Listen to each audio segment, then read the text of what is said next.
ప్రతిజ్ఞ కవిత రచన శ్రీశ్రీ.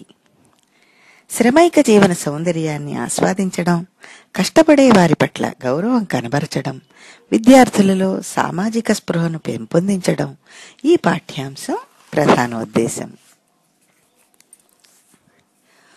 పొలాలనన్నీ హలాల దున్ని ఇలా తలంలో హేమం పిండగా,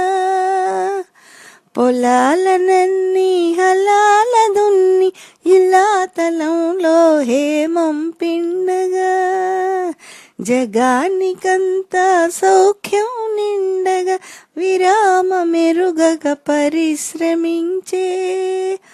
బలం ధరిత్రికి బలి కావించే కర్షక వీరుల కాయం నిండా,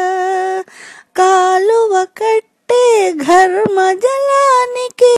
ఘర్మజలానికి ధర్మజలానికి ఘర్మజలానికి ఖరీదు లేదో, నరాల బిగువు కరాల సత్తువ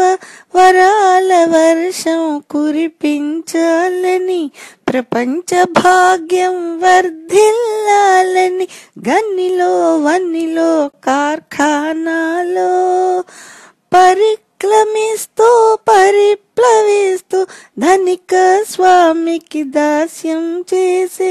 యంత్ర భూముల కోరలతో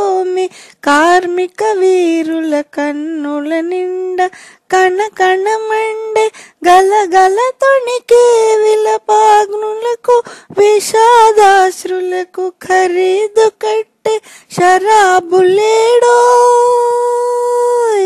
ఖరీదు కట్టే శరాబులేడో. కావున లోకపుటన్యాయాలు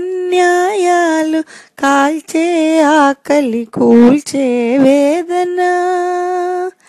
దారిద్ర్యాలు దౌర్జన్యాలు పరిష్కరించే బహిష్కరించే,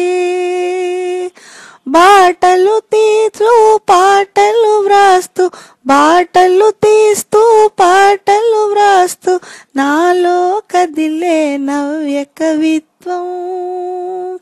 కార్మిక లోకపు కళ్యాణానికి శ్రామిక లోకపు సౌభాగ్యానికి సమర్పణంగా సమర్చనంగా త్రిలోకాలలో త్రికాలాలలో శ్రమైక జీవన సౌందర్యానికి సమానమైనది లేనే లేదని, కష్టజీవులకు కర్మవీరులకు నిత్య మంగళం నిర్దేశిస్తూ స్వస్తి వాక్యములు సంధానిస్తూ స్వర్ణవాద్యములు సంరావిస్తూ వ్యథార్థ జీవిత యథార్థ దృశ్యం పునాదిగా ఇక జనించబోయే భావి వేదముల జీవనాదములు జగత్తుకంతా చబులిస్తానోయ్. కమ్మరి కొలిమి కుమ్మరి చక్రం జాలరి పగ్గం సాలెల మగ్గం, శరీర కష్టం స్ఫురింపజేసి గొడ్డలి రంపం కొడవలి నాగలి, సహస్ర వృత్తుల సమస్త చిహ్నాలు నా వినుతించే నా విరుతించే నా వినిపించే నవీన గీతికి, నా విరచించే నవీన రీతికి, భావం భాగ్యం ప్రాణం ప్రణవం, భావం భాగ్యం ప్రాణం ప్రణవం.